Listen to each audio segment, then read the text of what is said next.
Zeyana Shabani, ni mshiriki wa kozi ya mpira wa wavu awamu ya kwanza inayofanyika mkoani Singida. Tuko hapo kwa muda wa siku 6 kwa ajili ya kujifunza ili tuweze kuwafundisha wale wengine ambao wafahamu mpira wa wavu. Tunashukuru chama kuweza kuleta kozi mkoani hapa kwa sababu inatuweza kutufanya washiriki kuweza kuelewa na kuweza kufanya vile vitu sahihi vitakvyofanyika. Kwa majina naitwa Chanel Chamani Zeyana, ni mshiriki wa mafunzo ya coaching ya volleyball level 1 imefanyika hapa Singida, nimetokea mkoani Tabora. Nimefurahi sana kujiunga na mafunzo haya kwani nimeongeza ujuzi ambao nilikuwa hata sina, kwa sababu ni raha sana ukiwa unajifunza na unaenda kufundisha kitu ambacho umejifunza na umesomea.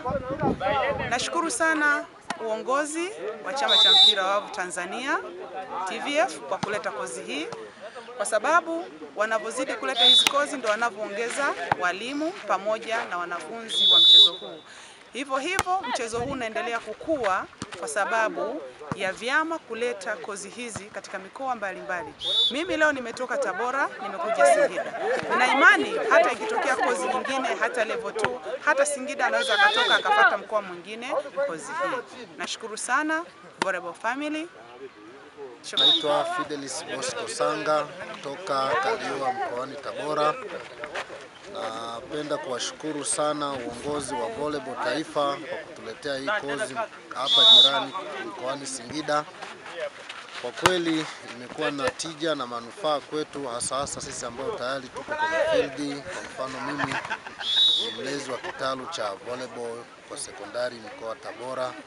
Kwa hiyo hii itaniongezea mbinu mbalimbali za kuweza kuwapata skills na knowledge wanafunzi wangu na kuhakikisha mwaka huu tunaweza kuwa mabingwa wa UNISETA ngazi ya taifa, kwa sababu tayari mwalimu wao nimeiva kwa mbinu ambazo nimeweza kuzipata siku kwenye kozi huku mkoani Singida. Sina mengi zaidi ya hiyo, ndio kusema Volleyball Family. Naitwa Ford Edward, Commissioner Beach Volleyball na Coaching Commission. Tuko kwenye kozi ya National Level 1 Singida. Washirika wamejitokeza kwa wingi. Ni kozi ya kwanza kufanyika mkoa wa Singida. Kwa tunawapongeza mkoa wa Singida kwa kuandaa kozi ya National Level 1. Kwao itakuwa na manufaa mengi kwa maana watapata wataalamu wapya wa coaching. Lakini pia tunawashukuru washiriki kutoka mikoa jirani ya Singida ambao wameweza kushiriki kozi hii. Wana morali ya kutosha na naamini watakuwa mabalozi wazuri wa volleyball kwa nakwenda.